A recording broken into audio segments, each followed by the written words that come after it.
Israel और Iran की जंग को शुरू हुए महज एक महीने से भी कम का वक्त हुआ है, लेकिन इस 20 दिनों की जंग ने कच्चे तेल की कीमतों को लगभग दोगुनों के स्तर पर पहुंचा दिया है। जी हां, मिडिल ईस्ट की जंग की वजह से वैश्विक बाजारों में इन दिनों खलबली मची हुई है। इसकी वजह से कच्चे तेल की कीमतें आसमान छू रही हैं। कुछ समय पहले जो क्रूड ऑयल $119 प्रति बैरल के डरावने स्तर को छू गया था, वो आज भले ही थोड़ा सा नीचे आया हो, लेकिन राहत की कोई ठोस उम्मीद फिलहाल नजर नहीं आ रही है। यह स्थिति दुनिया भर की अर्थव्यवस्था की सांसों को अटका कर रखा है।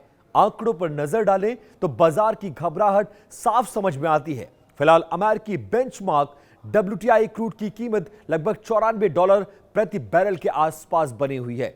रोजाना के आधार पर इनमें भले ही 1% के आसपास की मामूली गिरावट दर्ज की गई थी, लेकिन असली चिंता का विषय कुछ और ही है।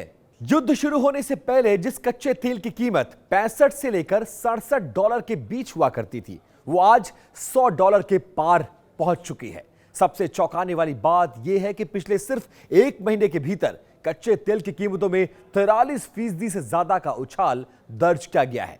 यह तेजी लगभग उतनी ही है जितनी अमूमन पूरे एक साल में देखने को मिलती है। जब अंतर्राष्ट्रीय बाजार में कच्चा तेल महंगा होता है तो उसका अंतिम आर्थिक बोझ आम उपभोक्ता, आप और हमारे जैसे लोगों के कंधों पर ही आता है। इसका सबसे पहला और सीधा असर पेट्रोल और डीजल की बढ़ती कीमतों के रूप में सामने आ सकता है। अगर ईंधन महंगा हुआ तो माल ढुलाई और ट्रांसपोर्टेशन की लागत भी अपने आप बढ़ जाएगी, और इसका सीधा अर्थ है कि रोजमर्रा के इस्तेमाल की चीजें, फल, सब्जियां और अन्य जरूरी सामान जल्द महंगे हो सकते हैं।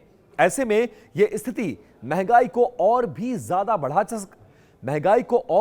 बढ़ा सकती है, जिससे सरकारों के लिए आर्थिक संतुलन को बनाए रखना एक बड़ी चुनौती साबित हो सकता है।